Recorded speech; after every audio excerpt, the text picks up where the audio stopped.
Baik. Baik, jadi topiknya adalah Assessing Green Supply Chain Management atau kita sebut sebagai GSCM ya, Practices in GRI Based Sustainability Report of Indonesian Manufacturing Companies. Nah, Bapak Ibu sekalian, jadi penilaian terhadap kinerja supply chain yang akan saya presentasikan ini sebenarnya based on data dari GRI yang kemudian ini kami lakukan riset ya bersama dengan tim riset sehingga saya kira ini karena banyak juga ya peserta-peserta dari berbagai perguruan tinggi. Nah, saya kira sangat terbuka sekali nanti untuk kolaborasi ya dan juga termasuk juga dari Bapak Ibu dari berbagai perusahaan. Saya kira juga terbuka sekali nanti untuk melihat bagaimana praktek-praktek green supply chain management yang ada di perusahaan dan saya kira kita juga bisa melakukan kolaborasi bersama. Baik, jadi yang pertama, jadi ini saya bagi menjadi beberapa topik. Jadi kebetulan slide-nya agak panjang ya, namun saya akan mencoba untuk meringkas beberapa slide dan harapannya dengan slide yang panjang, Bapak Ibu tentu di kesempatan yang lain nanti mungkin bisa membaca juga lebih detail begitu. Nah, yang pertama adalah introduction to GSCM, kemudian transparansi for GSCM practices, kemudian juga satu framework yang kami coba untuk integrasikan adalah model skor DS ya, Digital Score 14, di mana memang skor ini menjadi salah satu model yang well established untuk supply chain. Kemudian ini kita integrasikan dengan GRI. Kemudian lesson learn GSCM practices from manufacturing companies in Indonesia. Nah, GSCM seperti yang kita ketahui, di mana di dalam green supply chain management ada faktor-faktor enviro yang kita integrasikan di dalam end-to-end supply chain. Sehingga di dalam GSCM, faktor-faktor enviro itu kita integrasikan mulai dari green raw materials, kemudian green design, green purchase, green production, green warehousing, dan green distribution. Termasuk juga nanti di reverse logistik. Nah, tema itulah yang kemudian kita coba melihat bagaimana praktek-praktek integrasi green ini ke dalam production ya, khususnya yaitu di perusahaan-perusahaan manufaktur di Indonesia. Nah, tentu juga kita pahami bahwa Green SCM ini sebagai SDGs enabler, ya sebagai supporting untuk SDGs, di mana GSCM itu menjadi salah satu pendekatan yang strategik ya dalam supply chain management yang bertujuan untuk membantu perusahaan-perusahaan dan industri untuk mengurangi impact-impact dari dampak lingkungan. Nah, sehingga SDGs Achievement melalui GSCM ini mensupport dari SDGs 12, SDG 13, dan SDG 15 ya. Jadi Responsible Consumption, Climate Change Actions, dan Life on Land.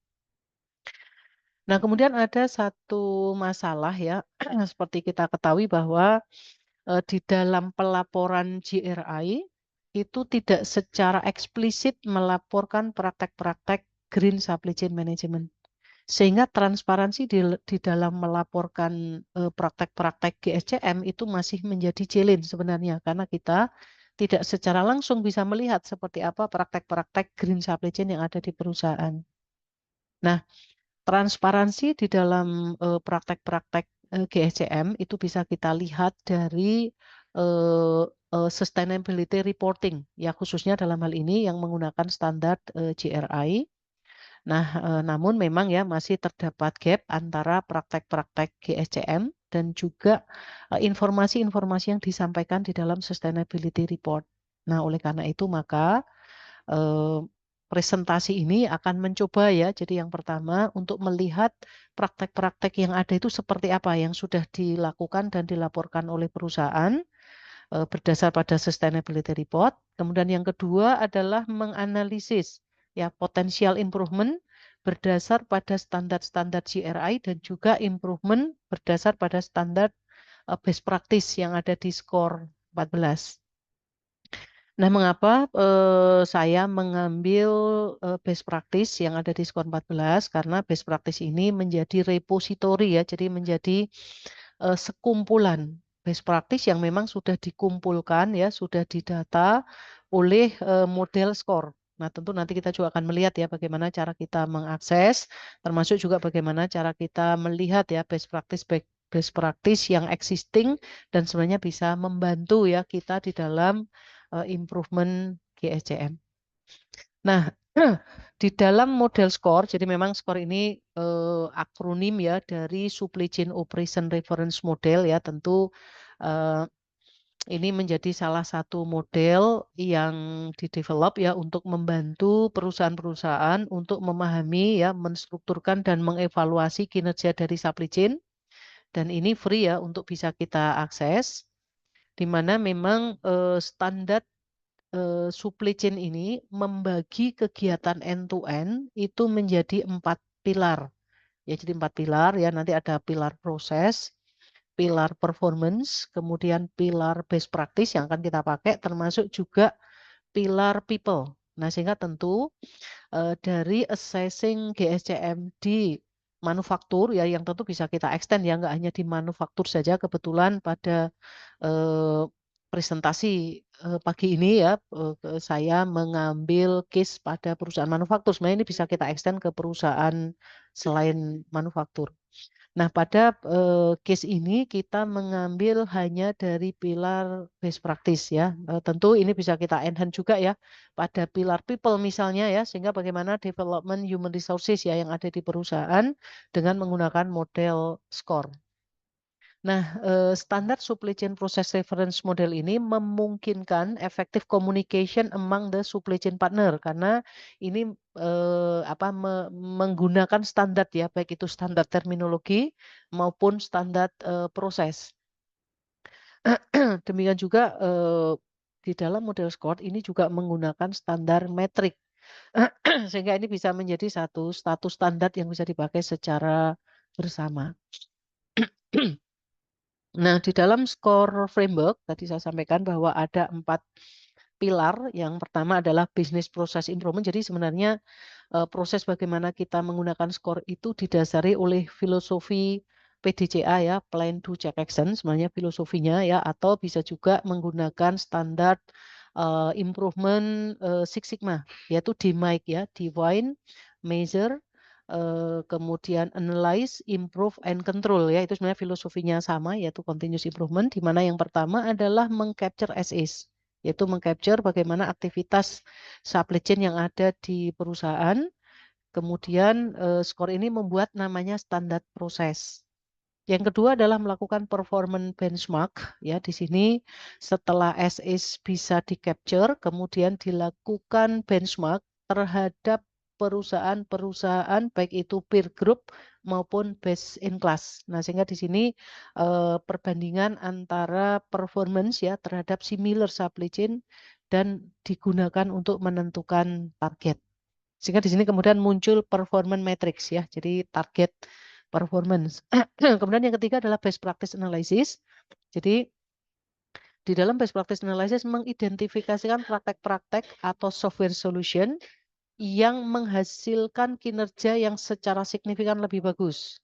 Nah, best practice analysis ini dilakukan untuk menjembatani atau untuk bridging antara kondisi SS menjadi to be. Sehingga pada saat kita ingin mencapai target, ya kita akan melihat sebenarnya apa yang sudah dilakukan oleh perusahaan. Sehingga di dalam model SCORE ada standar practices. Nah, kemudian pilar yang keempat adalah organizational design. Nah, ini mengassess ya, menilai skill dan performance yang dibutuhkan dan juga menyelaraskan staff ya, kebutuhan staff untuk pencapaian target. Nah, dalam konteks ini maka SCORE itu memiliki standar people yang isinya adalah skill, experience, and training.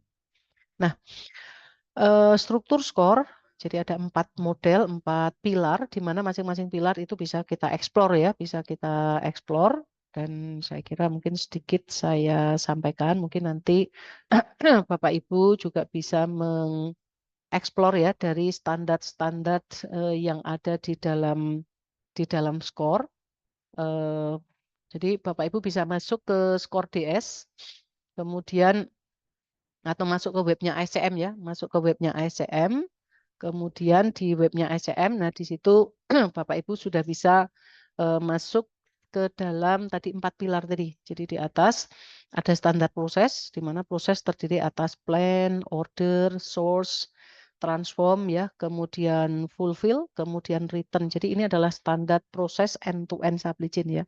Mulai dari synchronize demand and supply ya, dari mulai plan, order, kemudian source, kemudian juga proses make ya, proses production ini ada di transform.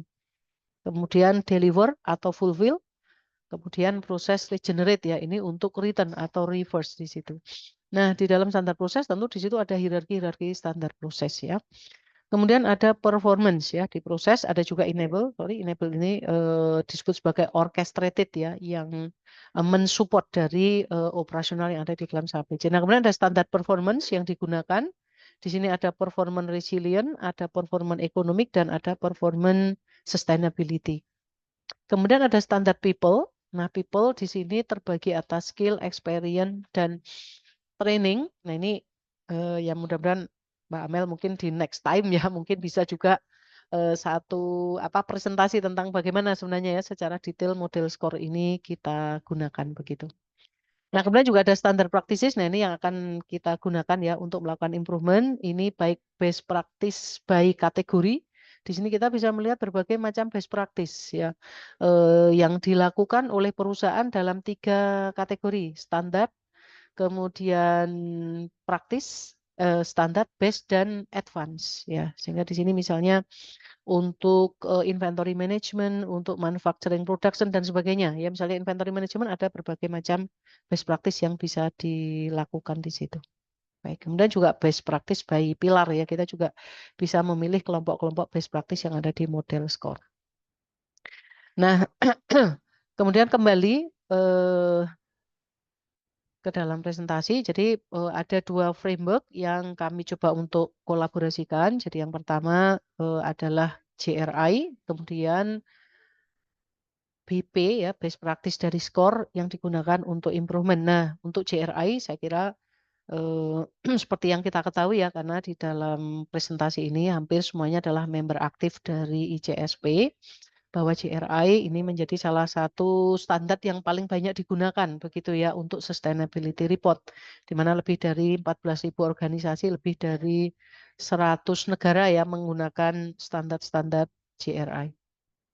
Nah, kemudian struktur GRI sedikit refresh ya. Jadi ada universal standard, ada sektor standar, ada topik standar ya. Jadi ada GRI seri 1, ya 1, 2, 3, kemudian seri sektor ya, kemudian topik di sini terbagi atas 3 ya yang sesuai dengan topik-topik material dari perusahaan, yaitu seri 200, 300, dan 400.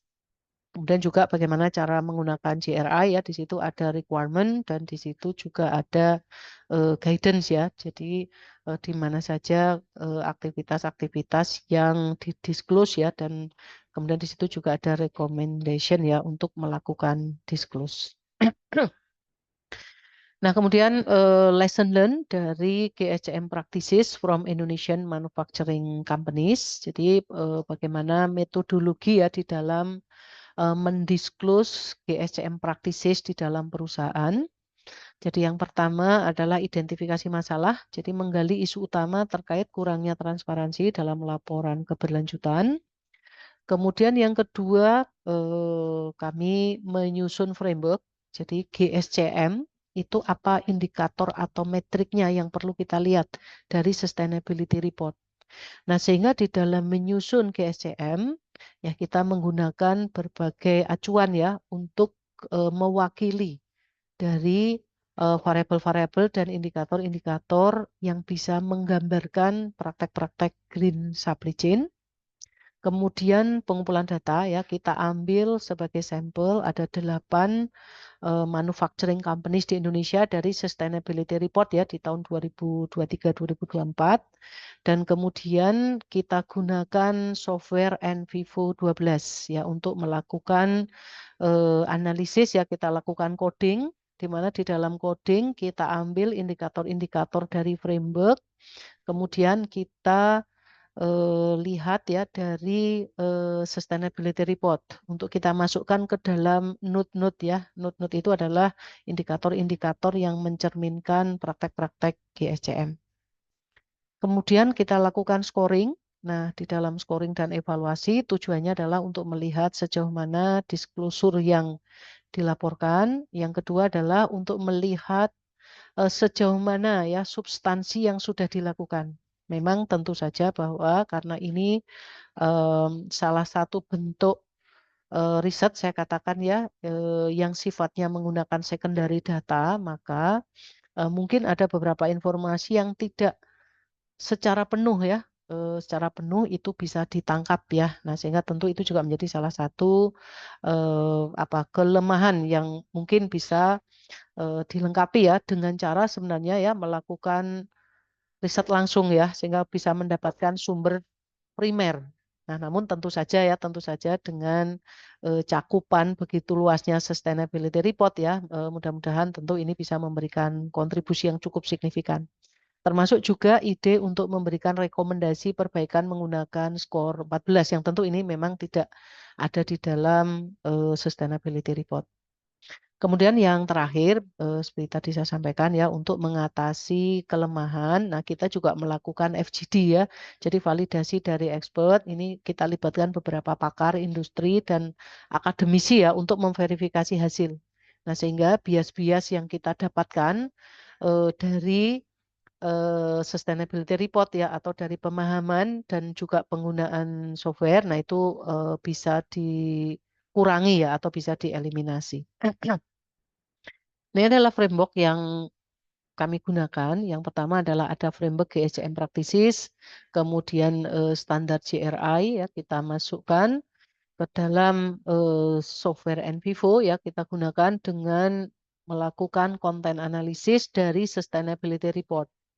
Kemudian dari hasil konten analisis, kemudian kita coba menilai tingkat disclosure-nya ya seberapa terbuka informasi yang diberikan.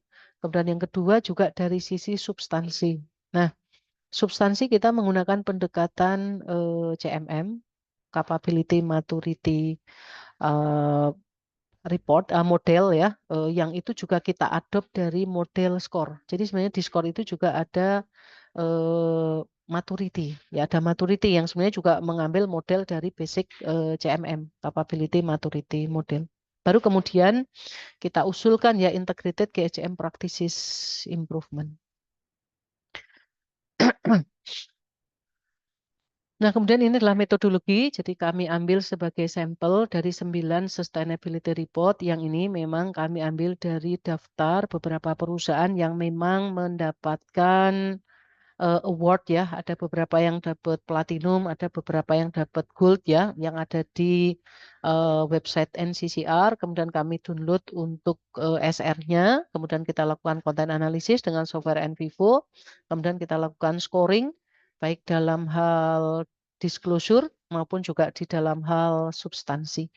Nah, scoring yang kami lakukan memang kita juga dasarkan atas beberapa referensi ya dari saya kira memang cukup banyak referensi baik dari Santos et al ya Anggreni Jackman dan juga model skor 12 di mana untuk disclosure 0 sampai 3 0 itu tidak mengungkapkan, 1 mengungkapkan tanpa ada penjelasan atau perusahaan hanya memberikan 1 pernyataan mengenai indikator pengungkapan secara singkat, 2 mengungkapkan dan memberi penjelasan kualitatif.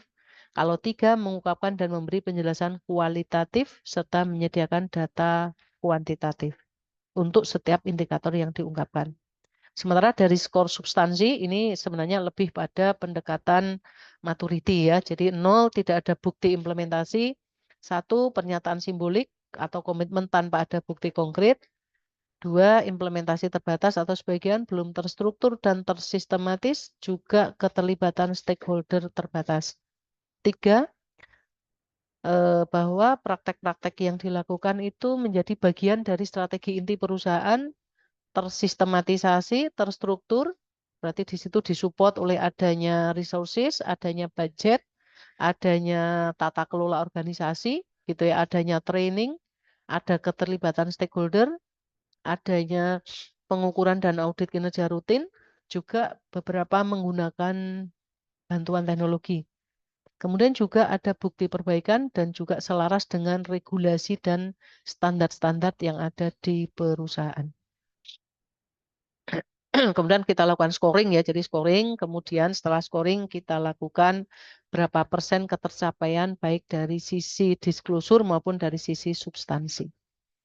Nah, untuk framework, nah kita memang adopt dari beberapa referensi ya tentang apa saja praktek GSCM practices. Dan GSCM practices prakteknya terbagi atas praktek inti dimulai dari green raw material sampai green transportation. Kemudian juga ada faktor-faktor atau variabel yang berkaitan dengan manajemen. Jadi ada internal environmental management dan ada eksternal GSCM. Nah, kemudian dari framework tersebut ya kita identifikasi berbagai indikator. Manajemen lingkungan internal ada 7 indikator, yang 7 ini kemudian kita buat menjadi 7 node ya kalau di dalam NVivo 12. Sehingga nanti kemudian kita coding.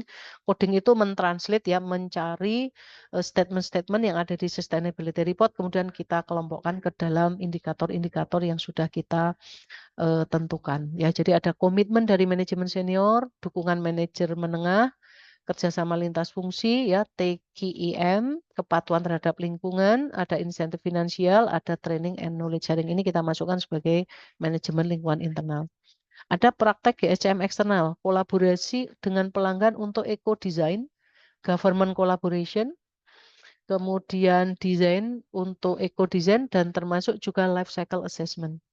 Untuk green purchase ya ada 5, ada desain spesifikasi produk dengan persyaratan lingkungan untuk supplier, kerjasama dengan supplier untuk tujuan lingkungan, ada audit lingkungan untuk manajemen internal supplier, ada transparansi mekanisme atau mekanisme transparansi antara buyer dan supplier, ada blockchain and digital traceability. Jadi pemanfaatan teknologi blockchain dan pelacakan digital.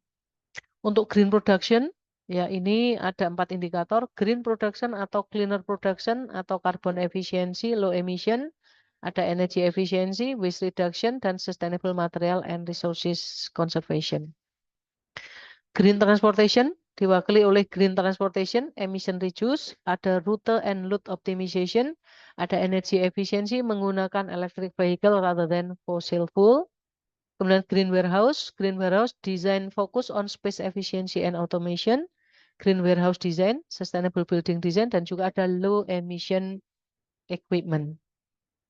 Green packaging, ada sustainable packaging, kemasan berkelanjutan using biodegradable materials, ada recycle and recyclable materials, ada pengelolaan limbah, dan reverse logistik mengacu pada penjualan inventaris, material atau modal yang berlebih, ada penjualan scrap dan bahan bekas, dan juga ada circular economy adoption ya, penerapan ekonomi sirkular.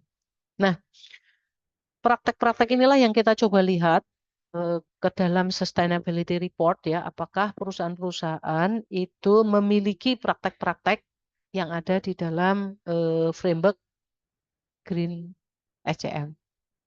Nah, kemudian ini adalah hasil ya. Jadi hasil terbagi atas 4 ya. Yang pertama adalah scoring disclosure, scoring substance, kemudian kami mempropose improvement ya. Untuk disclosure improvement based on GRI, untuk substansi improvement based on standar BP di dalam skor 14. Memang ya, memang perbaikan yang kami usulkan tidak hanya sebenarnya berdasar pada standar BP skor 14, tapi juga dari beberapa best practice yang ada ya di beberapa perusahaan.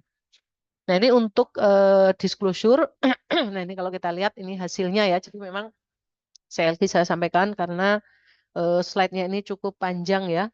Baik ya, slide-nya cukup panjang sehingga eh, di dalam masing-masing indikator ya, mungkin saya sampaikan seperti misalnya manajemen lingkungan internal.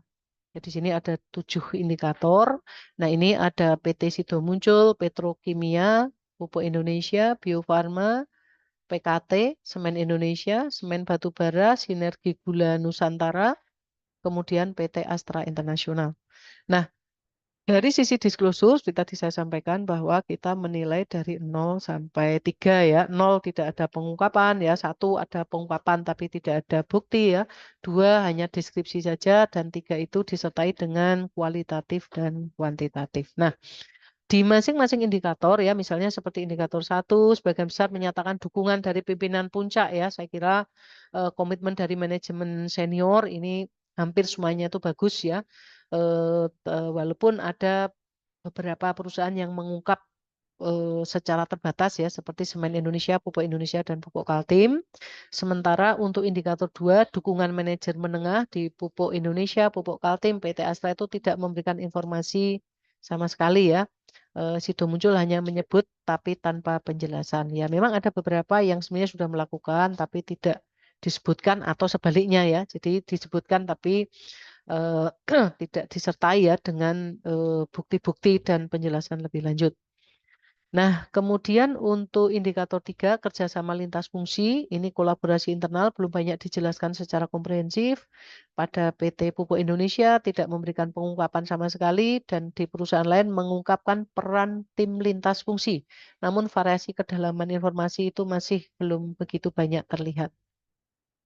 Kemudian di indikator yang keempat ya, jadi ini di TGEM, itu hampir semua perusahaan menyebut keberadaan sertifikasi. Karena memang kebetulan yang kita ambil adalah perusahaan-perusahaan yang memiliki rating bagus ya, sehingga hampir semua perusahaan itu punya sertifikasi ya, baik itu ISO 14001, ISO 5001 atau Proper Emas. Kemudian juga beberapa perusahaan itu menunjukkan sistem yang sistematis ya, dilengkapi dengan data capaian. Indikator 5, kepatuhan masalah lingkungan ya, mayoritas perusahaan memenuhi regulasi dan melaporkan audit ya.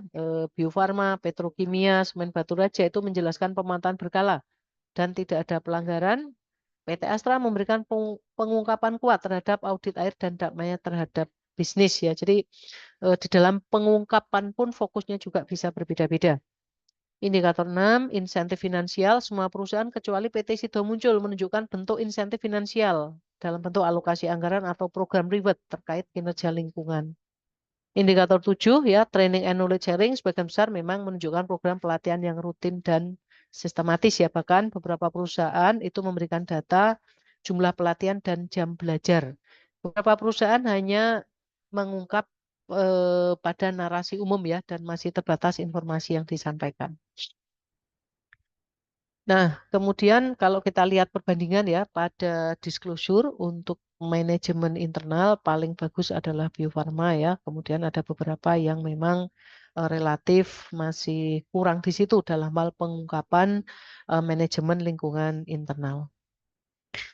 Kemudian yang kedua, praktek GSCM eksternal. Nah, di eksternal ini ada 2 indikator, yaitu kolaborasi dengan pelanggan untuk eco-design dan government collaboration, kolaborasi dengan pemerintah. Nah, di sini untuk indikator 1 ini relatif masih rendah, ada beberapa yang tidak melaporkan.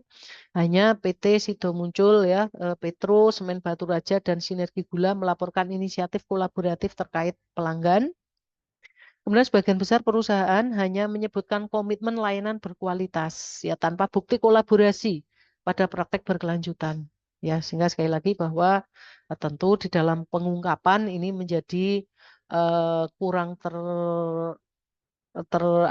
terdisklose ya informasinya ya karena menyebutkan komitmen layanan berkualitas saja.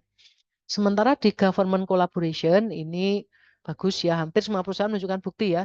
Karena saya kira memang kepatuhan termasuk kepatuhan terhadap regulasi ya, baik terhadap program energi terbarukan, pengelolaan limbah, ketahanan pangan dan kebijakan nasional lainnya sehingga beberapa perusahaan mencapai skor 100.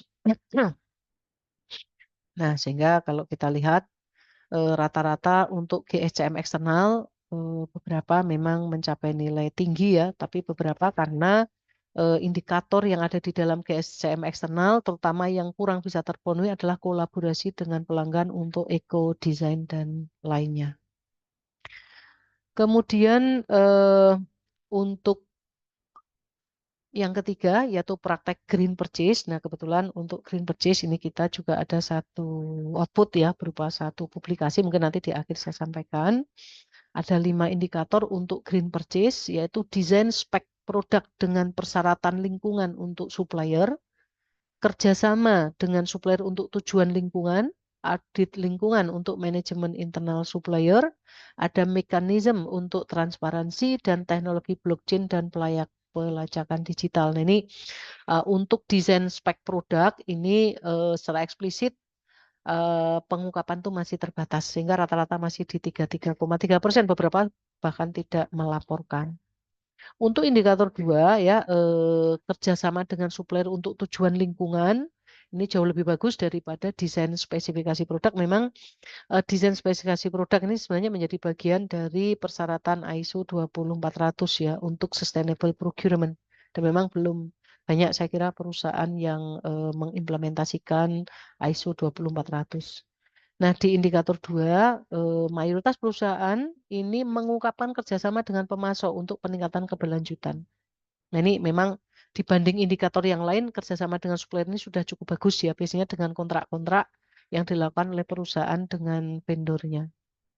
Indikator yang ketiga, audit lingkungan untuk manajemen internal supplier, ini menyertakan audit lingkungan ya, namun pengungkapan kuantitatif itu masih jarang ditemukan ya. Jadi menyampaikan ada audit tapi hasil dari audit itu kurang begitu diungkapkan.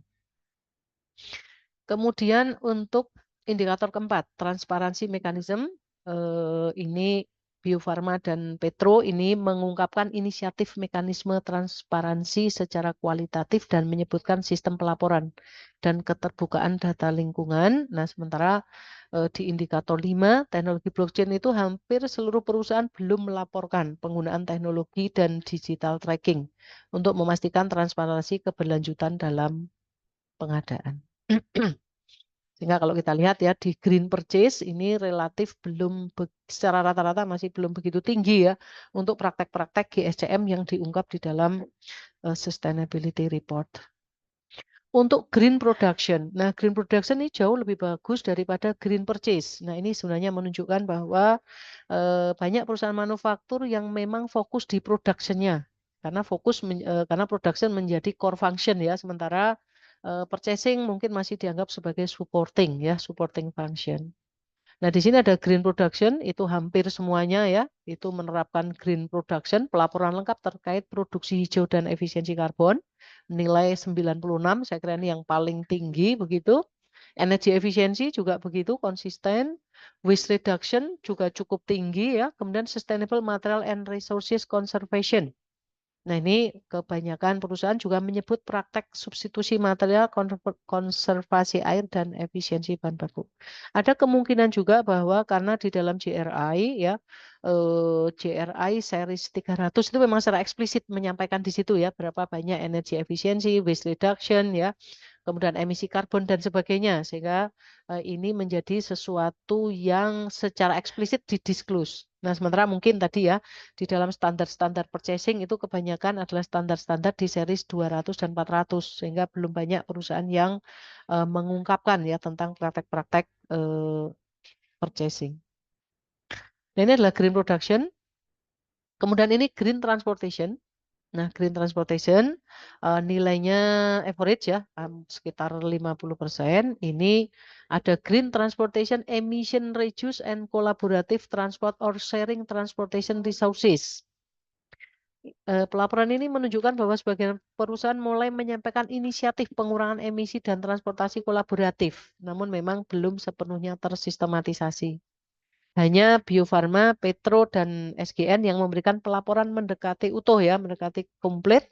Sebagian hanya menyampaikan pernyataan umum tanpa menyentuh aspek ini ya secara eksplisit. Route and load optimization, mayoritas perusahaan masih belum berada pada tahap pernyataan simbolik atau komitmen yang sifatnya terbatas. Hanya Bio Farma dan sebagian kecilannya yang mengungkapkan praktek efisiensi distribusi secara eksplisit dan cukup sistematis. Sisanya belum terdokumentasi dengan baik ya, karena ini memang menjadi salah satu strategi di dalam logistik ya, bagaimana mereka melakukan optimisasi.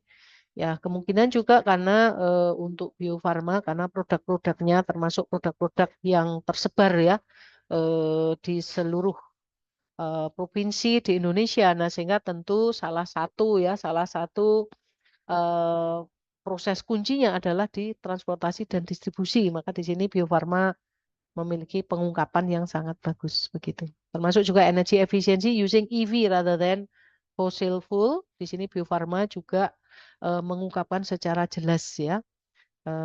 Sementara mayoritas perusahaan itu belum menyampaikan inisiatif atau hanya menyebut secara umum. Sehingga secara umum bahwa penggunaan kendaraan listrik sebagai bentuk efisiensi energi itu secara umum di perusahaan manufaktur itu masih sangat terbatas.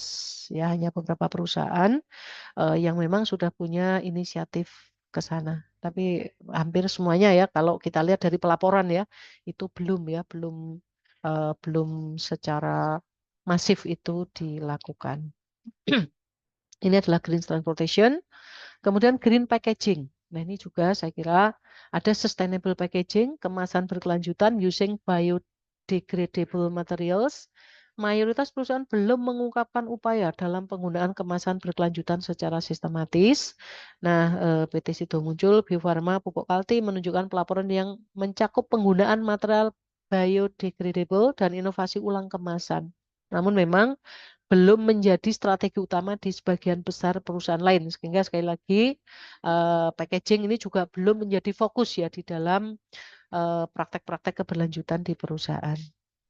Nah, recycle and recyclable material ini penggunaan bahan kemasan daur ulang itu juga belum menjadi prioritas. Ya bisa jadi mereka sudah melakukan tapi belum dilaporkan secara eksplisit. Begitu ya, hanya PT Sido Muncul dan Bio Farma yang melaporkan secara eksplisit upaya penggunaan material daur ulang ya, sementara yang lain itu belum mendokumentasikan, hanya menyebut secara simbolik. Nah, ini kalau kita lihat ini praktek green packaging ya, tadi hampir semuanya tidak menyampaikan ya, hanya Bio Farma dan PT Sido Muncul yang menyampaikan mereka menggunakan recycle ya dan melaporkan bahwa penggunaan kemasan berkelanjutan ya secara eksplisit dalam pelaporan mereka. Nah, reverse logistik, pengelolaan limbah, penjualan inventaris material modal, penjualan scrap dan bahan bekas, kemudian juga circular economy, adoption penerapan ekonomi sirkular. Nah, dalam konteks ini ya, jadi reverse logistik ini memang khususnya ya di dalam penjualan inventaris material modal berlebih itu tidak ditemukan laporan mengenai penjualan aset modal yang berlebih. Padahal tentu ini menjadi material apa, menjadi topik yang berkontribusi ya pada efisiensi dan pengurangan limbah. Nah, sementara beberapa perusahaan ya seperti Petrokimia Gresik, ya SGN dan Astra melaporkan penjualan scrap itu dilaporkan dalam sustainability report sebagai bagian dari ekonomi sirkular. Namun dokumentasi masih terbatas dan belum menjadi praktek yang tersebar luas di seluruh perusahaan. Jadi hanya mengungkapkan bahwa ada praktek-praktek untuk ekonomi sirkular di sana. Kemudian juga mayoritas perusahaan telah melaporkan inisiatif penerapan ekonomi sirkular, termasuk penggunaan kembali dari bahan baku dan proses bisnis yang mendukung keberlanjutan, ya dengan pelaporan yang relatif lengkap dan sistematis. Nah, sehingga kalau dari sisi reverse logistik ya, ini average sih sebenarnya di bawah 50 ya, karena tadi bahwa penggunaan material daur ulang ya, kemudian penjualan-penjualan scrap itu belum banyak dilaporkan ya oleh perusahaan-perusahaan.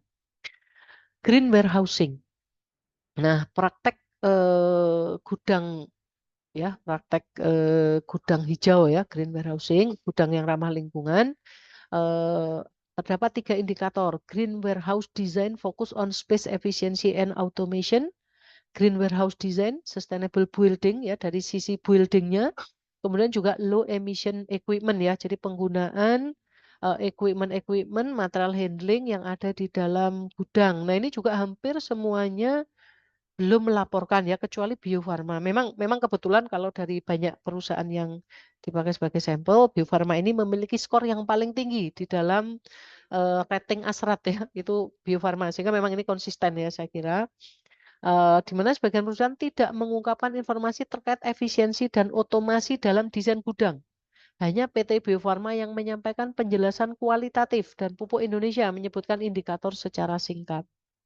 Sementara dalam Green Warehouse Design ya, Sustainable Building Design, karena di dalam Green Warehouse di situ memang ada berbagai macam desain-desain yang ramah lingkungan, baik dalam hal pencahayaan misalnya begitu ya.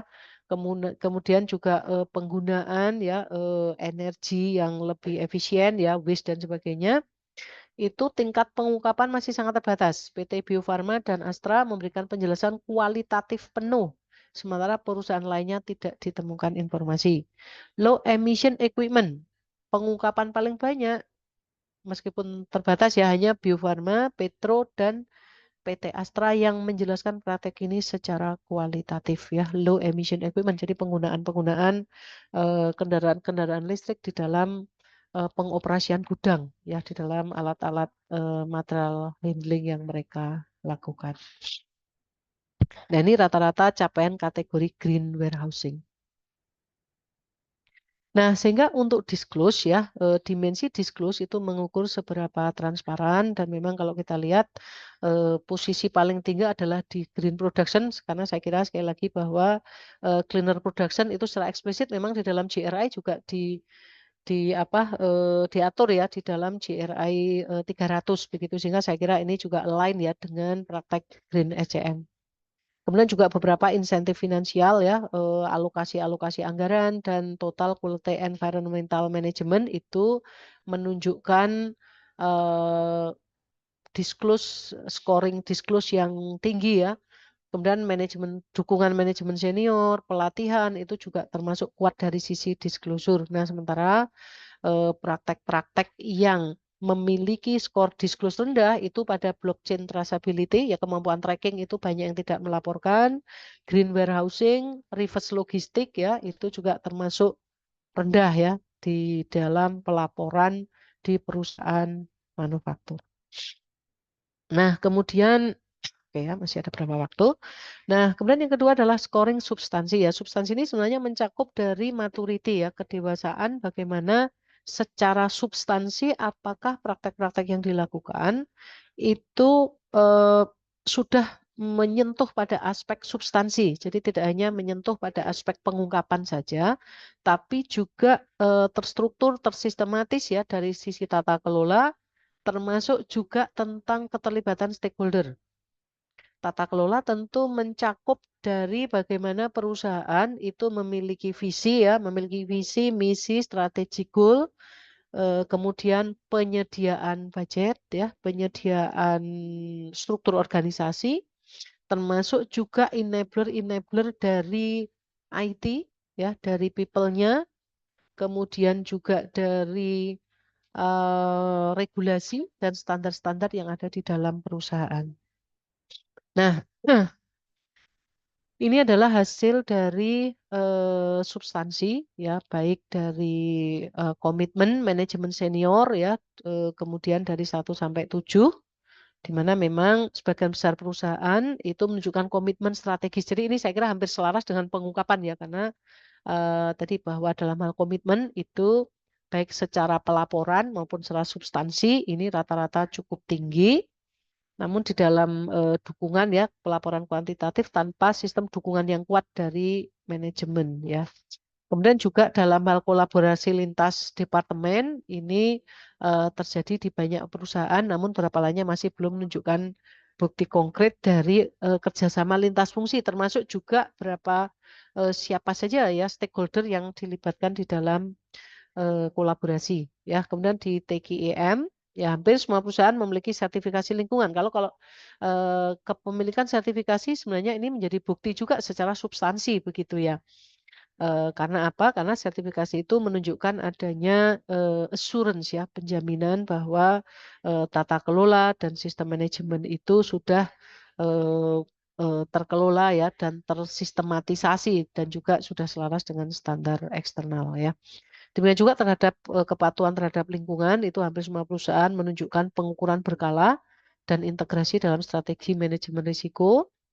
Kemudian juga insentif ya, ini beberapa perusahaan memberikan insentif yang mencerminkan nilai-nilai internalisasi nilai lingkungan ke dalam sistem reward perusahaan, dan kegiatan pelatihan dan pengetahuan itu juga sudah secara luas dan secara substansi memang mendukung ya, topik-topik yang dipilih itu mendukung terhadap praktek-praktek dari green supply chain yang ada di perusahaan. Baik, nah kemudian ini adalah capaiannya. Kemudian di dalam praktek untuk GHCM eksternal. Kolaborasi dengan pelanggan untuk eco design. Nah, sekali lagi hanya menyebutkan komitmen atau upaya simbolik ya, tanpa menyebutkan bukti-bukti secara substansi ya. Mereka itu memang melibatkan stakeholder dan juga ada sistem tata kelola. Sehingga sekali lagi bahwa di dalam kolaborasi dengan pelanggan, baik secara substansi maupun secara disclose ini memang masih relatif masih rendah ya. Jadi perusahaan belum begitu banyak yang melakukan kolaborasi dengan customer. Baik. Kemudian government collaboration, nah ini juga cukup banyak karena saya kira ini menjadi bagian dari compliance ya. Jadi seluruh perusahaan menjalankan praktek yang kuat dan sistematis. Dan ini menjadi bagian dari strategi inti perusahaan. Bukti implementasi terstruktur, dukungan regulasi, pelibatan juga multi stakeholder dalam program-program seperti konservasi, energi terbarukan, dan juga penanganan limbah ya, sehingga rata-rata praktek GSCM eksternal ya ini ya cukup bagus lah ya, beberapa perusahaan menunjukkan substansi yang cukup relevan. Eco design dan green raw materials ya, di sini sebagian besar perusahaan telah menunjukkan implementasi dengan narasi dan bukti kualitatif kuantitatif. Nah, sementara untuk life cycle assessment, hanya sebagian besar perusahaan melaporkan LCA secara lengkap. Ya, dan banyak perusahaan belum menyentuh indikator secara substansi ya, atau hanya melaporkan tanpa penjelasan. Nah, ini adalah eco design dan green raw materials, kemudian ada green purchase. Nah, ini memang secara pengungkapan maupun secara substansi ini juga relatif tidak begitu tinggi di dalam green purchase, bahwa desain spek dengan persyaratan lingkungan untuk supplier, mayoritas perusahaan hanya menyebutkan komitmen terhadap pengadaan ramah lingkungan. Gitu ya. Namun sebagian besar belum menunjukkan integrasi secara menyeluruh, gitu ya. Kemudian juga di dalam kerjasama dengan supplier untuk tujuan lingkungan, ini rata-rata skor banyak perusahaan telah mempraktekkan kolaborasi dengan supplier. Meskipun pelaporannya masih sebagian bersifat deskriptif ya, dan memang belum menunjukkan struktur yang sistematis. Ya, sistematis misalnya ada kontrak hijau atau pelatihan terhadap supplier misalnya yang itu kemudian masuk ke dalam tata kelola dari vendor manajemen mereka. Audit lingkungan. Sebagian besar perusahaan melaporkan kegiatan audit terhadap supplier. Nah, ini saya kira ini juga jauh lebih bagus ya. Dengan rata-rata sekitar ya lebih dari 50% begitu. Mekanisme transparansi juga belum luas diadopsi karena mayoritas perusahaan hanya menyatakan komitmen ya tanpa bukti keterlibatan pelaporan digital atau keterbukaan informasi secara real time, sehingga secara sistem itu memang belum ada tata kelola ya yang didukung ya oleh sistem mereka. Teknologi blockchain dan pelacakan digital masih sangat terbatas, hanya SGN dan Semen Batu Raja yang menyebutkan penggunaan teknologi digital untuk pelacakan rantai pasok secara eksplisit. Nah, selebihnya belum menunjukkan upaya konkret.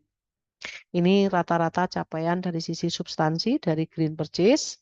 Kemudian green production, ini saya kira hampir setara baik dari sisi disclose maupun dari sisi substansi.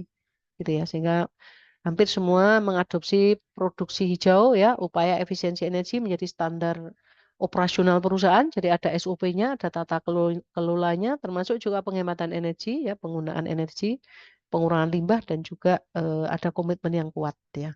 Baik. Green transportation, kalau kita lihat ya lebih dari 50%, ini telah mengadopsi konsep transportasi hijau dan kolaboratif, tapi belum sepenuhnya tersistematisasi. Hanya beberapa perusahaan menunjukkan integrasi ini ke dalam sistem logistik mereka.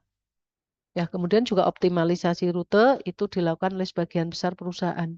Namun praktek ini masih belum menjadi bagian dari strategi inti di banyak perusahaan lain.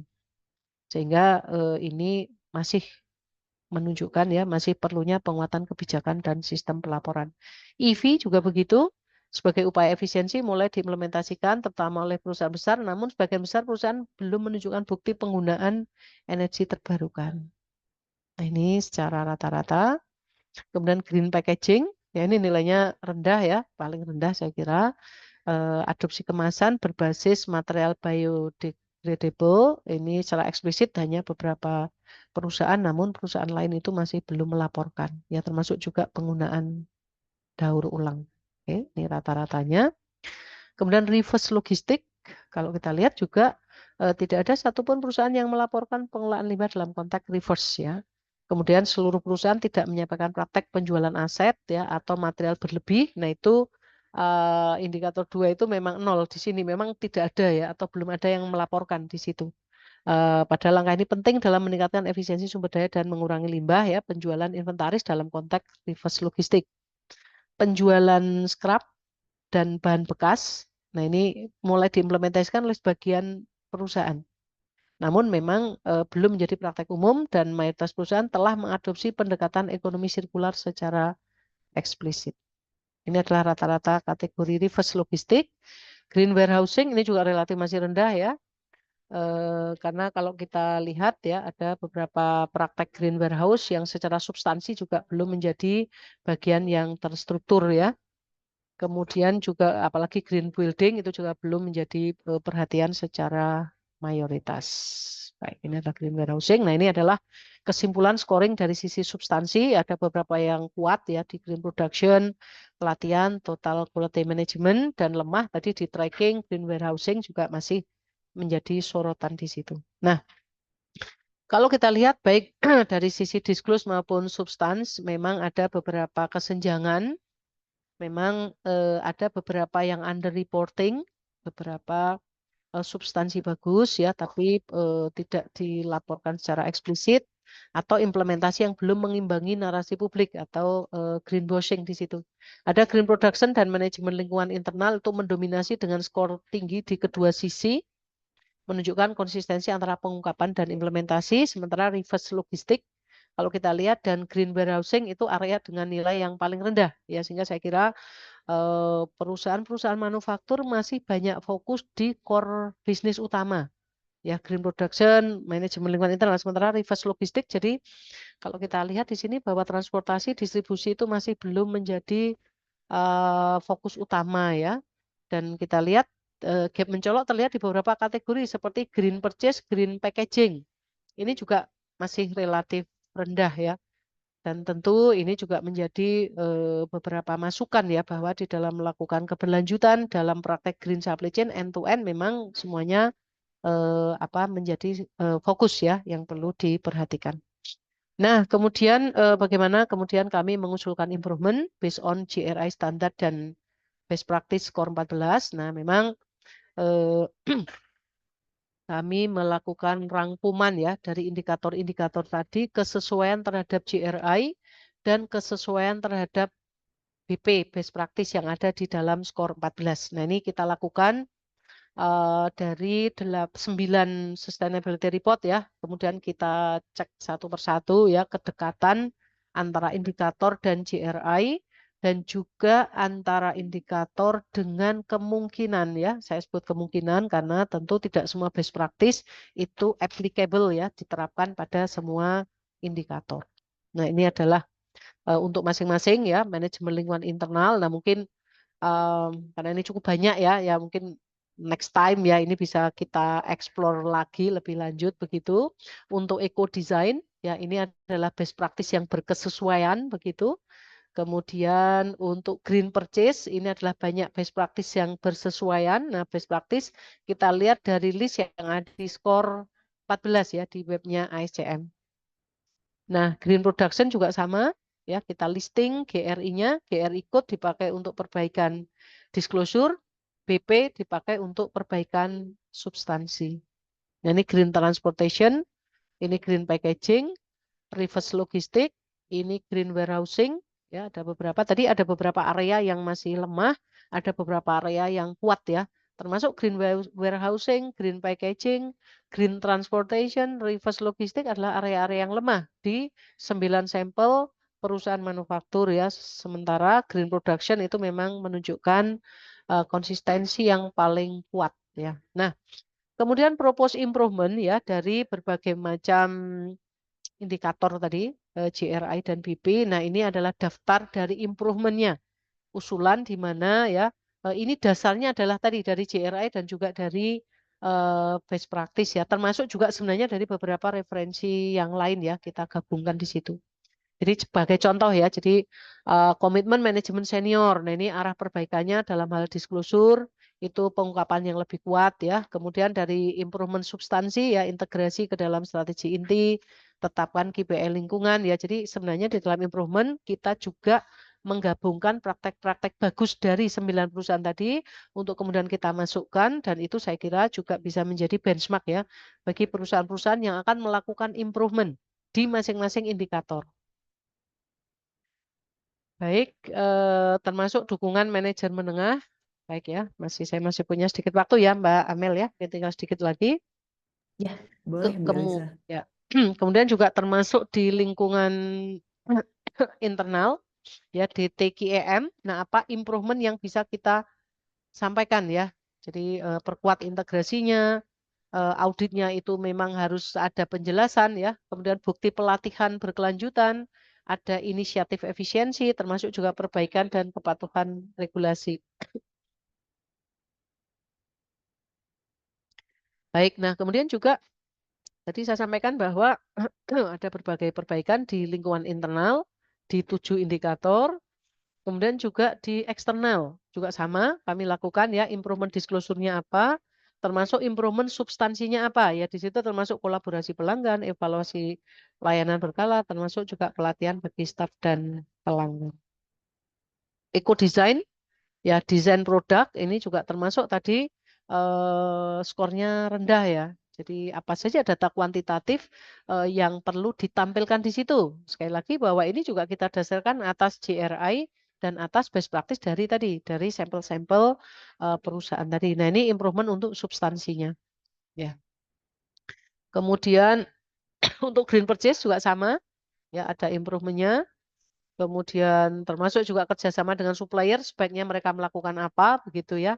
Kemudian ada audit lingkungan, kemudian juga untuk green production, green transportation, ada green packaging, kemudian reverse logistik, termasuk juga green warehousing. Nah, sekali lagi memang karena keterbatasan waktu ya, sehingga kita mungkin belum bisa menelaah ya satu persatu dari improvement yang dilakukan ya. Mungkin ya sekali lagi mungkin next time ya di lain kesempatan.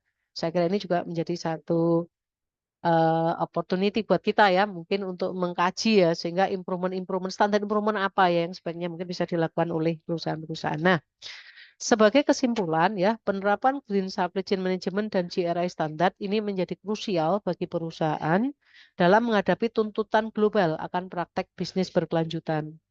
Nah, kedua framework ini menjadi instrumen penting dalam mengukur dan meningkatkan kinerja keberlanjutan perusahaan sekaligus meningkatkan daya saing di pasar global ya, sehingga mengapa kemudian kami mencoba untuk menggabungkan dengan skor 14, karena sekali lagi skor 14 itu open access dan bisa kita gunakan ya, kita gunakan modelnya, dan di situ sekali lagi terdapat semacam repository ya, terdapat cukup banyak dictionary, baik itu dalam hal proses, performance ya, kemudian people ya, termasuk bagaimana kalau kita mengembangkan people. Nah, di situ sudah ada standarnya, trainingnya harus apa, kompetensinya seperti apa, dan sebagainya. Beberapa perusahaan besar di Indonesia menunjukkan perkembangan beragam dalam implementasi GCM. Analisis kinerja mengungkap berbagai temuan menarik tentang adopsi praktek berkelanjutan di sektor ini. Petrokimia, semen batu raja, bio farma memimpin implementasi GCM dengan nilai scoring substansi dan disclosure yang unggul ketika perusahaan berhasil mengintegrasikan prinsip keberlanjutan dalam operasi rantai pasok mereka mesti masih ada ruang perbaikan.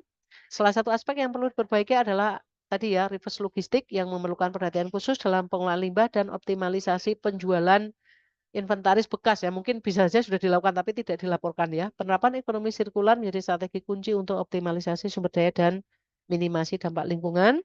Implementasi GRI series di beberapa perusahaan masih terbatas pada aspek dasar seperti ekonomi, limbah, emisi energi. Petrokimia Gresik dan Bio Farma menjadi pionir yang membuktikan bahwa adopsi standar global yang komprehensif dapat dicapai oleh perusahaan Indonesia. Nah, temuan ini juga menekankan pentingnya pendekatan holistik dalam implementasi Green Supply Chain Management dan standar keberlanjutan global. Keberhasilan beberapa perusahaan dapat menjadi lesson learned ya, yang berharga untuk mempercepat transisi menuju rantai pasok yang lebih berkelanjutan. Dan tentu di sini FGD yang melibatkan stakeholder kunci dari perusahaan terkait diperlukan untuk memverifikasi temuan penelitian dan mengidentifikasi strategi implementasi yang lebih efektif. Nah, FGD ini juga menjadi wadah pertukaran best practice antar perusahaan dalam penerapan GSCM dan GRI standar. Nah, terakhir saya sampaikan bahwa dari temuan tersebut kemudian kami ya, karena ini ada tim ya, saya juga meng-hire beberapa teman, rekan, dan juga beberapa mahasiswa ya untuk kemudian memproduce menjadi output. Nah, dari yang tadi saya sampaikan itu ada 4 output ya, 4 output. Yang pertama adalah berupa jurnal. Ya, ini masih under review ya. Ke Cleaner Production Letters, judulnya adalah Assessment of Green Production Practices ya. Jadi aspek tadi kan ada aspek internal, eksternal ya, kemudian end-to-end supply chain. Nah, di masing-masing aspek itu bisa menjadi satu insight ya. Sehingga assessment green production practices in Indonesia manufacturing, bridging disclosure and substance with GRI and best practice core. Nah, ini under review di Cleaner Production Letters yang mudah-mudahan kalau ini accepted dan bisa open source, nah Bapak Ibu juga bisa mengakses. Nah, di sini ya, ini sudah kita submit. Saya sebagai first author. Kemudian yang kedua di Jurnal Circular Economy and Sustainability, Integrated and Vivo GRI Score Framework for Assessing Green Purchase. Jadi di sini untuk purchase ini juga bisa memberikan satu insight bahwa ternyata purchase itu masih belum ya banyak praktek-praktek ya secara substansi yang dilakukan oleh perusahaan-perusahaan manufaktur di Indonesia. Nah, ini kita submit ya, ini juga masih under review di Circular Economy and Sustainability Journal. Yang ketiga adalah evaluating green supply chain management practices. Nah, ini yang keseluruhan tadi through GRI Framework Based Sustainability Reporting in Indonesia Manufacturing. Ini di Industrial Engineering and Management System, ini juga masih under review. Dan yang terakhir adalah buku panduan ya, ini sudah hampir terbit, evaluasi praktek green production berbasis laporan keberlanjutan standar GRI di industri manufaktur Indonesia. Nah, ini dengan tadi perbaikan yang langkah demi langkah begitu, sehingga harapannya bahwa langkah-langkah ini juga bisa menjadi acuan ya bagaimana kita memperbaiki praktek-praktek supply chain kita. Terima kasih Bapak Ibu sekalian ya atas perhatiannya. Mohon maaf cukup panjang ya presentasinya dan sekali lagi tidak semua slide saya sampaikan. Mudah-mudahan slide-nya nanti bisa dipelajari ya di luar waktu ini. Terima kasih. Saya kembalikan ke Mbak Amel. Silakan Ya, Mbak Amel. baik, terima kasih Ibu Elisa untuk pemaparannya. Sampai Mm, sini, apakah ada yang ingin ditanyakan atau didiskusikan Bapak Ibu kepada Ibu Elisa? mm, Dipersilahkan. mm, Ya, baik. Ini ada pertanyaan di kolom chat Ibu Elisa mm, dari Ibu mm, Intan. mm, mm, mm, Ya, baik. Setelah dari Ibu Intan ke Pak Ali Mansur ya, begitu ini saya bacakan. mm. Yang pertama itu nilai scoring yang dihasilkan dari GSCM, apakah dihasilkan secara otomatis setelah kita mendeskripsikan hasil assessment atau nilai skor merupakan judgement secara internal? Mohon arahan untuk pengaplikasiannya. Dan yang kedua, best practice untuk improvement substansi, apakah tersedia untuk setiap sektor industri? Terima kasih. Ya, baik. Terima kasih Bu Intan ya. Ya. Baik, untuk scoring, jadi scoring itu betul ya. Jadi kita kita lakukan scoring itu by expert judgment. Jadi expert judgment dalam konteks bahwa kita menggunakan NVivo untuk melakukan coding ya. Jadi dari sustainability report, kemudian kita coding ya. Codingnya kan berdasar pada indikator-indikator. Kemudian di situ dari statement-statement yang ada di dalam sustainability report, kemudian kita lakukan penilaian berdasar dari scoring indikator yang sudah kita sampaikan, bahwa 0 itu berarti indikator itu sama sekali tidak diungkapkan. 1 berarti dia ada pengungkapan tapi simbolik, tidak ada bukti dan sebagainya. Nah, itu kita lakukan ya oleh kami tim peneliti, tapi kemudian itu kita FGD-kan ya, kita undang beberapa, kemudian kita diskusi dengan menampilkan skor dan juga dengan memberikan penjelasan tentang sustainability report. Nah, kemudian yang kedua ya, best practice untuk improvement substansi apakah tersedia untuk setiap sektor industri. Jadi di model skor 14 itu industrial netral.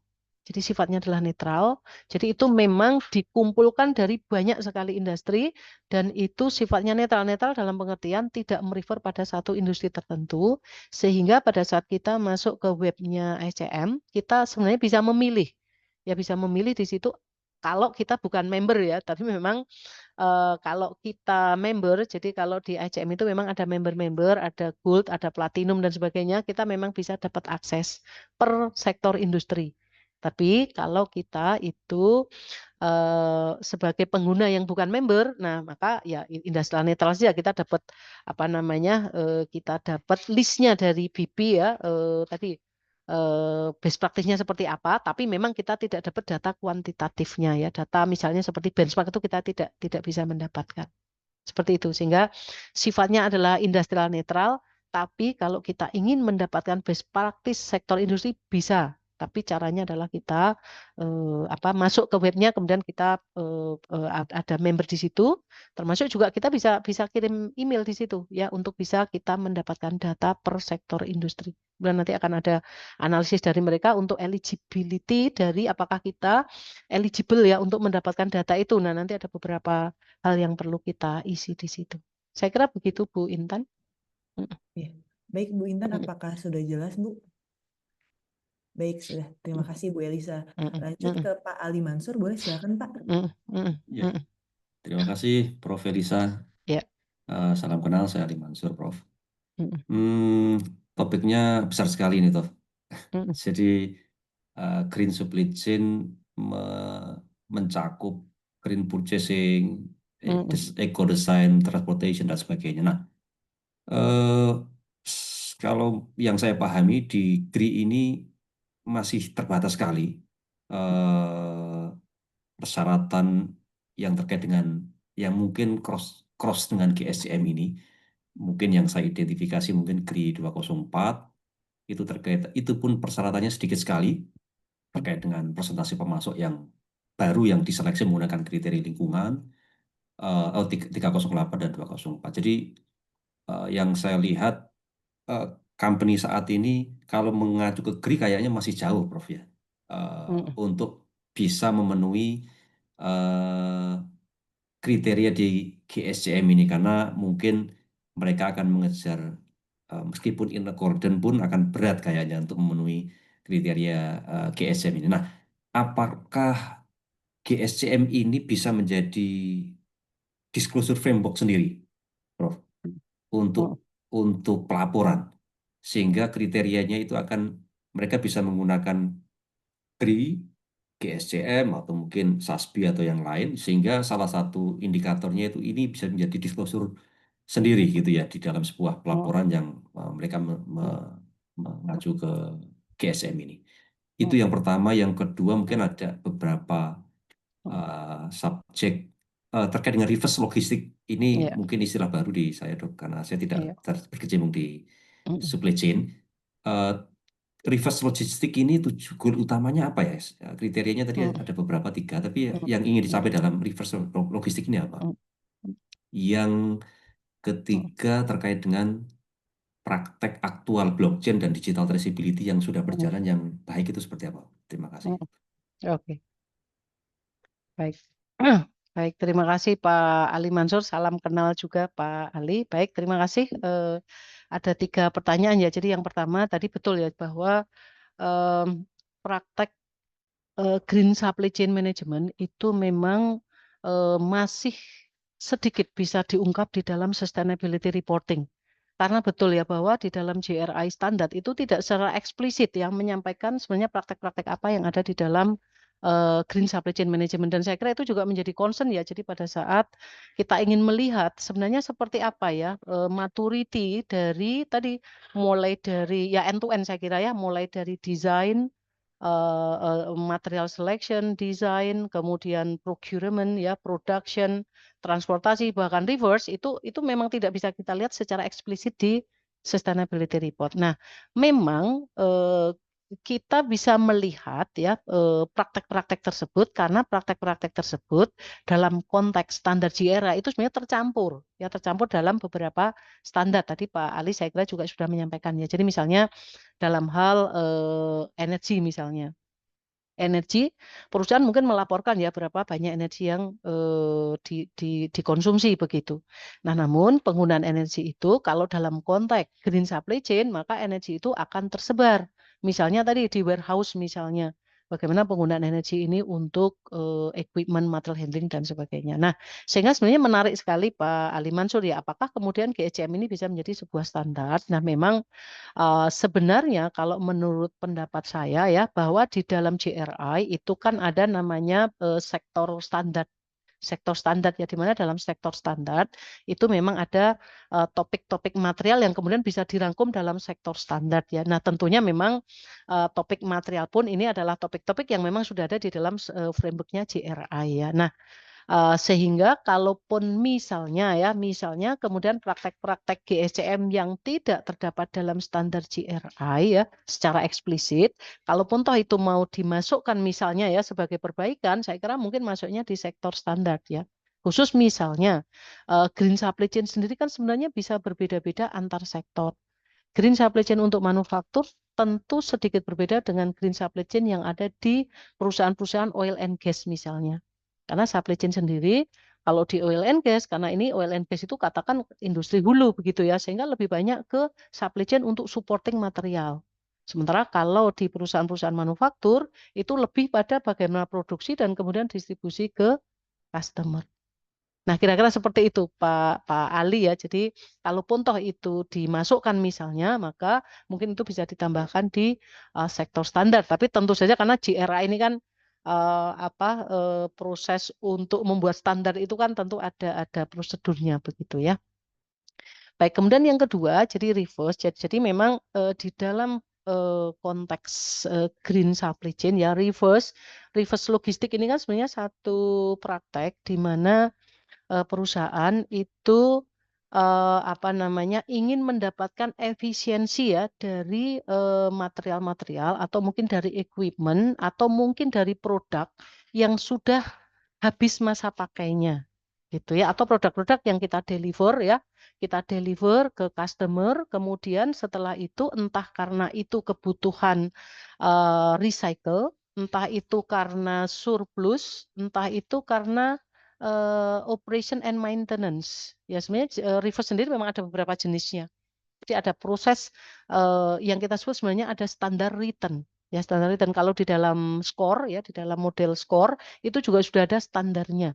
Ya jadi kalau di dalam skor itu kita sebut sebagai regenerate atau proses return. Itu. Jadi itu reverse tujuannya apa? Tujuannya adalah mendukung pada circular ekonomi sebenarnya, sehingga pada saat produk itu selesai kita pakai, harapannya produk itu bisa kita remanufaktur atau kita recycle begitu ya. Bahkan juga pada proses distribusi transportasi ya. Distribusi transportasi reverse itu menunjukkan arus balik sebenarnya ya. Jadi balik ke perusahaan awal. Jadi sebenarnya ini reverse logistik sendiri menjadi terminologi yang cukup cukup luas sebenarnya ya penerapannya. Jadi seperti kalau dalam transportasi itu ada semacam istilah backhauling ya. Jadi saat kita kirim ya satu truk dari satu lokasi ke lokasi lain, kemudian pada saat truk tersebut kembali lagi ke lokasi kita, itu juga praktek-praktek yang kemudian ini juga bisa kita efisiensikan ya. Makanya tadi di dalam reverse logistik juga termasuk bagaimana tadi indikator-indikator, tadi kan ada penjualan produk gitu ya, penjualan produk yang berlebih, penjualan produk yang sisa ya, penjualan modal barang modal yang nggak terpakai, itu juga termasuk praktek-praktek yang menjadi indikator di dalam reverse logistik. Kemudian yang ketiga, jadi praktek blockchain dan tracking ya. Jadi memang kalau dilihat dari sustainability report, hampir tidak ada yang melaporkan untuk pemanfaatan teknologi blockchain. Jadi blockchain sendiri sebenarnya bisa kita gunakan untuk tracing ya. Tracing, jadi bagaimana sumber-sumber material ya dari sumbernya sampai ke tangan customer itu bisa kita lacak ya dengan masing-masing pelaku begitu ya. Itu bisa memasukkan data sesuai otorisasinya sehingga tentu ada trust yang ada di situ dan menjamin bahwa originalitas dari material ya dari mulai raw material sampai produk jadi itu bisa terjaga begitu. Nah, memang dalam prakteknya ya kalau kita lihat tracing yang menggunakan blockchain di sini hampir belum ada yang melaporkan. Ya, jadi hanya menggunakan ada beberapa tadi bahwa mereka melaporkan ya tracing pakai GPS ya, pakai RFID ya untuk itu pun juga terbatas saya kira ya untuk melakukan apa namanya pengidentifikasian produk-produk yang ada di gudang atau di logistik mereka. Saya kira begitu Pak Ali Mansur. Terima kasih, Prof. Ya. Ya, baik. Ada pertanyaan selanjutnya, Ibu, dari Bapak Zulmedia. Saya izin bacakan di kolom chat. Apakah bisa didapatkan data-data green supply chain management baik dari manufaktur atau energi di Indonesia? Kalau ada, lembaganya bisa ke web atau lembaga mana? Terima kasih. Ya, baik. Terima kasih. Jadi memang kalau data-data tentang tadi metrik-metrik ya di perusahaan-perusahaan global ya memang salah satunya memang ada di web ASCM ya tapi sekali lagi itu dengan kita menjadi member dan tadi per sektor industri gitu ya dan itu untuk perusahaan-perusahaan global. Nah, sementara kalau untuk data khusus data green supply chain di Indonesia eh, sejauh yang saya tahu saya belum tahu begitu ya tapi kalau Pak Zul Media berkenan mungkin saya bisa mencari tahu begitu Pak Zul ya yang kaitan tadi mungkin maksud Pak Zul kan yang secara detail begitu ya.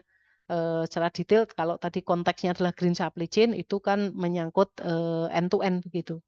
Nah, memang data-data memang kalau di kita saya kira data-data ini mungkin agak terbatas ya karena ini juga sebenarnya menjadi salah satu enabler kita untuk melakukan benchmark ya gitu. Tapi kalau data itu secara global, nah itu salah satunya memang ada di ICM tadi Pak gitu. Dan itu datanya secara global. Mungkin ada perusahaan Indonesia yang masuk ke situ gitu. Tapi ada prosedurnya di situ. Bagaimana cara kita mendapatkan data gitu. Begitu Pak Zul? Baik, Pak Zulmedia, apakah sudah jelas, Pak?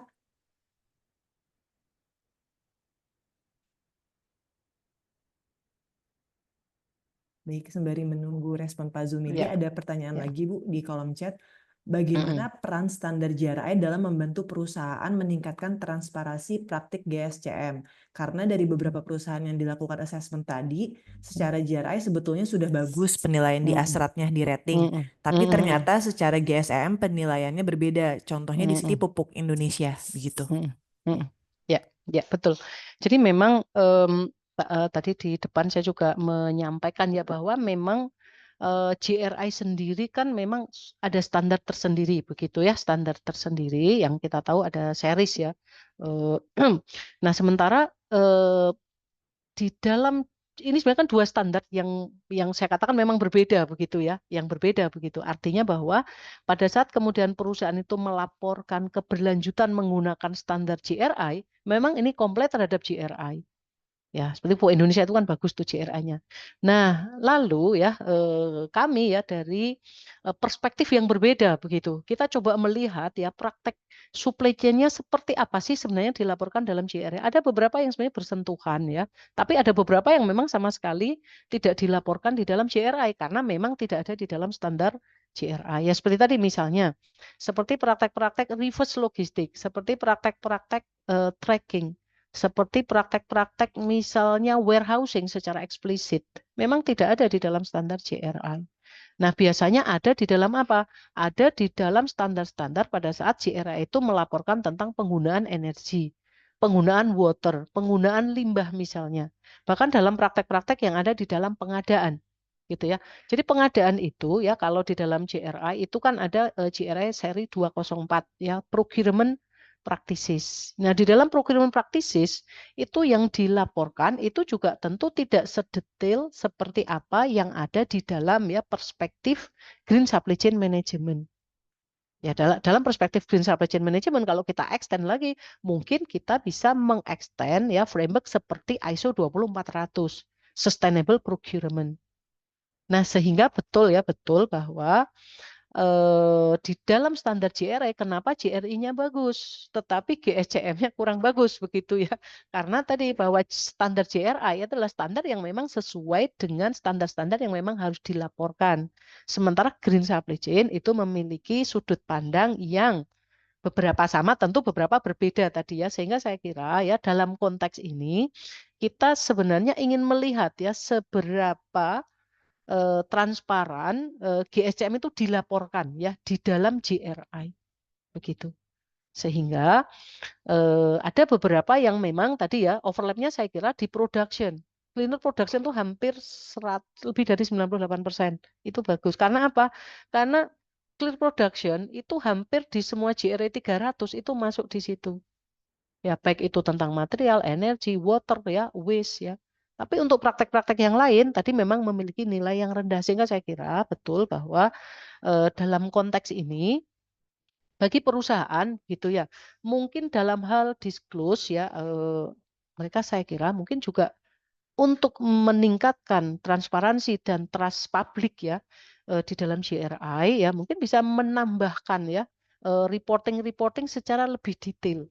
Sehingga kemudian ya bagi stakeholder bisa melihat juga ya secara lebih transparan. Tadi contohnya Bio Farma tadi cukup banyak yang dilaporkan begitu dan transparan. Kemudian yang kedua, memang ada praktek-praktek yang belum menjadi fokus dari perusahaan-perusahaan dalam mereka melaporkan. Tadi ada beberapa yang melaporkannya mereka hanya melaporkan ya secara simbolik tapi tidak ada data ya. Kemudian belum tersupport juga oleh praktek-praktek yang secara sistematis terinternalisasi ke dalam tata kelola perusahaan. Nah, saya kira begitu siapa Bu Amalia, Pak siapa tadi ya yang bertanya begitu ya. Ya, oke. Saya Baik, kira terima begitu. kasih Ibu Elisa. Sampai sini apakah ada yang ingin ditanyakan lagi Bapak Ibu? Atau ingin didiskusikan dengan Bu Elisa?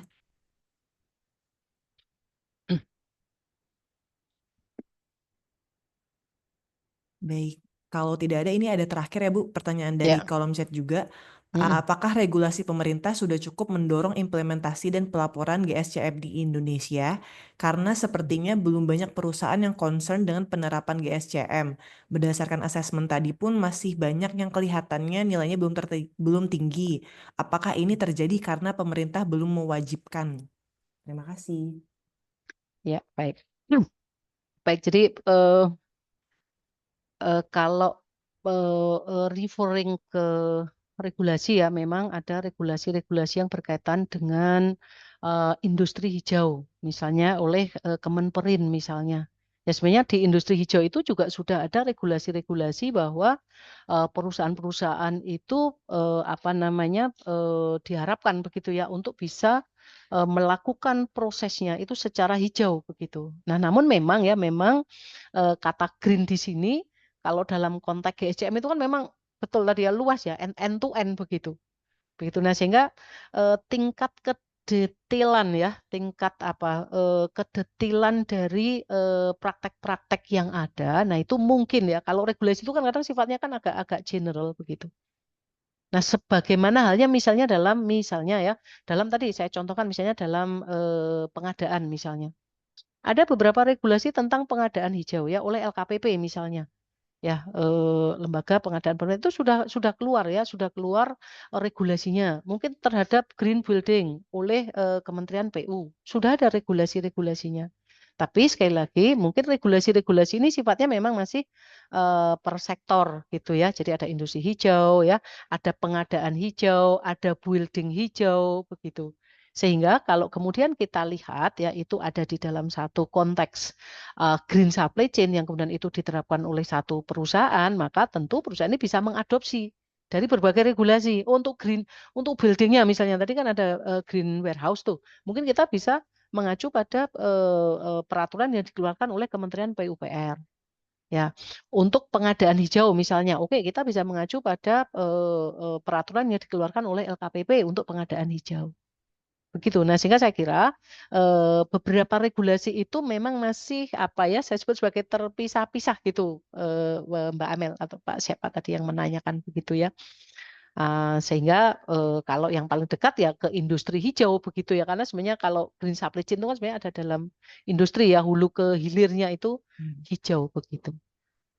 Limbah juga begitu ya. Jadi ada aturan tentang limbah sehingga kita kemudian bisa mengadopsi, sehingga saya kira regulasi itu bisa tidak hanya satu apa namanya kita mengadopsi satu regulasi, tapi kita juga bisa bagi perusahaan menurut saya ya ada beberapa regulasi yang kemudian bisa kita adopsi. Tapi kalau regulasi yang kemudian berkaitan ya satu kemudian menghandle dari hulu ke hilir mungkin bisa kita usulkan begitu ya sehingga ada aturan tertentu tentang supply chain hijau begitu. Begitu? Iya. Baik. Terima kasih Bu Elisa. Sekali lagi saya ucapkan terima kasih kepada Bu Elisa untuk sharing sessionnya hari ini, untuk diskusinya. Semoga bermanfaat bagi kita semua ya Bapak Ibu. Izin dari tema hari ini saya sampaikan brief summary-nya ya, bahwa GSCM merupakan pendekatan dari supply chain management yang mengintegrasikan aspek lingkungan dalam setiap tahapannya, mulai dari desain produk, pemilihan bahan baku, proses produksi, logistik, hingga akhir siklus produk. GSCM juga berperan penting dalam mendukung pencapaian SDGs, terutama terkait produksi dan konsumsi berkelanjutan, mitigasi perubahan iklim, serta pelestarian lingkungan.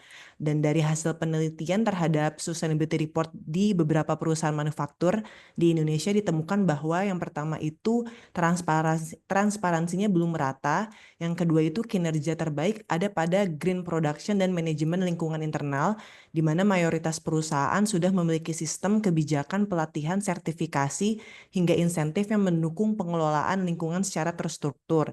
Yang ketiga itu beberapa area masih lemah dalam implementasi dan pelaporan, antara lain green warehousing, reverse logistik, penggunaan teknologi digital, serta blockchain untuk traceability. Dan yang keempat, kolaborasi dengan pemerintah menjadi praktik yang paling kuat, namun kemitraan dengan customer maupun supplier masih perlu diperluas dan tidak berhenti pada komitmen tertulis saja. Secara keseluruhan, penelitian ini menunjukkan bahwa perusahaan Indonesia telah bergerak ke arah praktik green supply chain, namun masih diperlukan peningkatan dalam konsistensi pelaporan sesuai dengan standar GRI serta implementasi pada area yang belum menjadi prioritas. Baik, sekali lagi saya ucapkan terima kasih kepada Bu Elisa untuk pemaparannya. Terima kasih juga kepada Bapak Ibu yang sudah hadir dalam workshop hari ini.